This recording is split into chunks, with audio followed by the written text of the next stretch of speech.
Hi, the next segment that we're going to do today is reading comprehension, but it's going to be on poetry.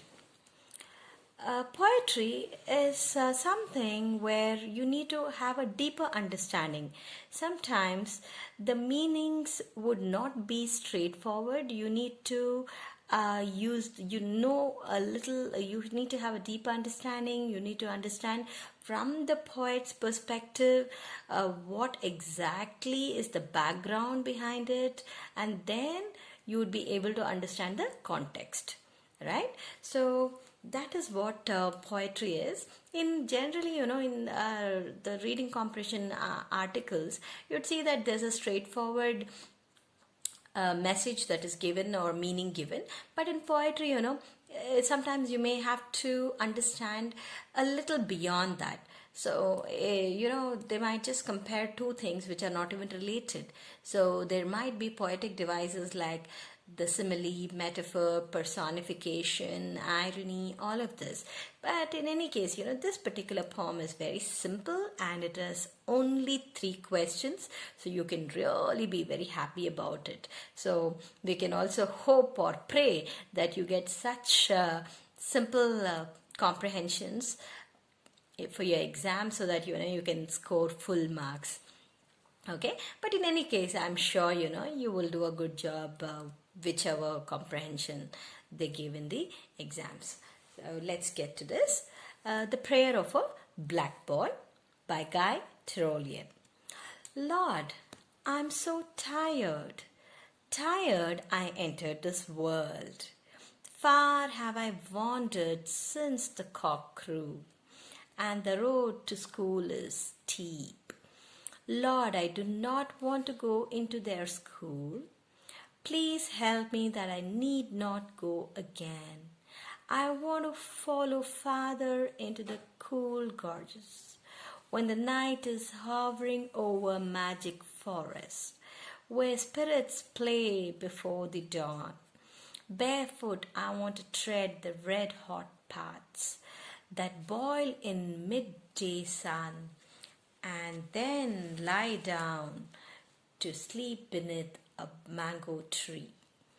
And I want to wake up only when down there the white man's siren starts to howl, and the factory, a ship on the sugar fields, lands and spits its crew of black workers into the landscape.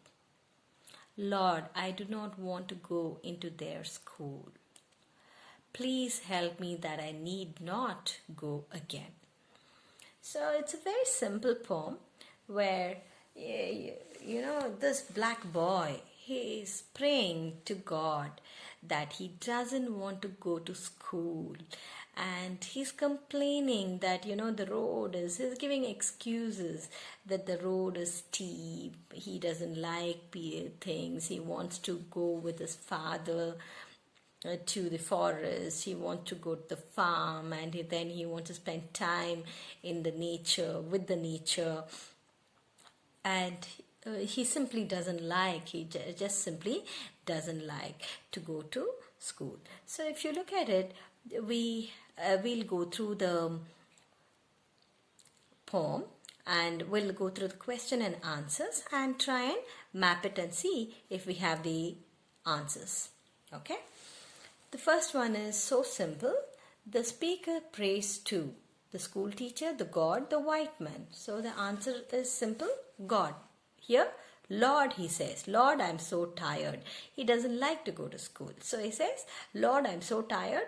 I entered this world. I took birth. Far have I wandered. I've been roaming since the cock crew. Since it crew in the morning, I've been wandering, going around aimlessly. And the road to school is steep, he says. So the answer over here is Lord. So he's talking to Lord. It should be the God. Okay, because the synonym for Lord is God. Next is the road to school is. So So simple, look at this. And the road to school is steep, so you don't even have to worry about getting the answer. It is so simple, easy to get marks as well. It is steep, so you have to write it is steep. And please ensure that you write the whole sentence, like it is steep, the road to school is steep. Don't write just one word, because there could be a possibility that they might cut marks, because it is in a word, phrase, or a sentence. So because this is English, it is not like science where you just write to the point. It has to be literature, and when you're talking about literature or poetry, you need to ensure that you are able to express the complete, you're able to make complete sense, and you're able to express your feelings about it. Then, what is it that the speaker does not want to do? He does not want to go to school. See here? So he says, Lord, I do not want to go into their school. So, into the school. Got it? So, just these are the 3 questions, and the answers are right there in the first paragraph. The second paragraph, third and fourth, they have not made a mention of anything whatsoever. So, I would not be going ahead explaining anything else beyond this. So we'll keep it as simple as possible, and I will explain the next poetry comprehensions in my next segment. Okay, thank you. Bye bye.